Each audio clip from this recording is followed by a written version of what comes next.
Ryan, an 8-2 win to close out pre-season, not too bad. Yeah, delighted. I thought we started the game on the front foot. I've been a bit critical. It could have been maybe 4 up after 20 minutes, and then we've come away from what we were doing well for 5 minutes, and they get back into the game with a goal. So that was the only kind of criticism of the first half, when we were playing the way we were on top. Keep doing that. Good footballers keep doing what they're doing well, and that's what we needed to keep doing for that first half. And we had a bit of a spell, and we got back to it. And what I was pleased with, the lads sorted it out themselves on the pitch. They showed a bit of character after conceding, went and scored 2 excellent goals. But delighted with that first half, because that's exactly how we want to play. Intensity, get back into a good shape, and solid throughout. Yeah, I'm not going to go through each goal, we'll be all day otherwise. But Rob Guilfoyle could have had a hat-trick inside 4 minutes. Yeah, that's the standards Rob needs to set. I think he's been a bit frustrated sometimes in pre-season, maybe not kind of taking his chances in front of goal as well as he'd liked. But credit to him, 2 fantastic goals, good pen, and first goal's a great strike, and that's what we know that Rob's got. When we get him on the ball into dangerous areas, we know that he can create those bits of magic. Pilk's having a great first half as well, and it was his brilliant cross that Shep headed home. Yeah, Pilks is a pleasure to work with. He's been obviously, he's one of our first signings, and I think you can see why we wanted to bring him in. He listens, he wants to learn, he wants to push himself onto higher divisions in football, and if he carries on doing what he does, then obviously we don't want him to go too soon. But he's a credit to himself. He works hard in pre-season, and you can see the quality he's got driving forward. He reads the game well, but his deliveries from wide areas gives Shep obviously a great header as well. So that kind of gives us another aspect to our game. If we can get the ball that wide, we also can get it in the box. 13 goals scored in the final 2 pre-season friendlies.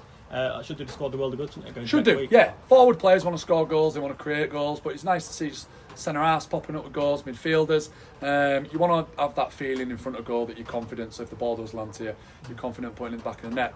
We're very aware that next week is going to be a really, really tough game against a really, really good Beverley side. So we're looking forward to that. We train this week, we prepare right, but delighted with how we finished it. And I think we look football fit at the moment. I know it's been hard because we've had lots of games, we haven't had much time on the training field, but I think you can see in the last 2 games that's really paid off for some of them, because we look football ready. Yeah, how would you sum up pre-season as a whole then? It's been brilliant. Obviously, it's my first one as a manager, and with Spenner and Fats and Sutty, it's been a really learning curve for us.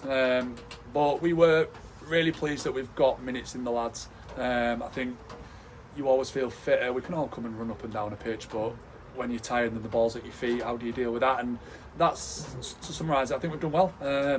There's still bits to work on. Of course there is. It won't be solved in 1-2 weeks. Obviously, the season's a long time.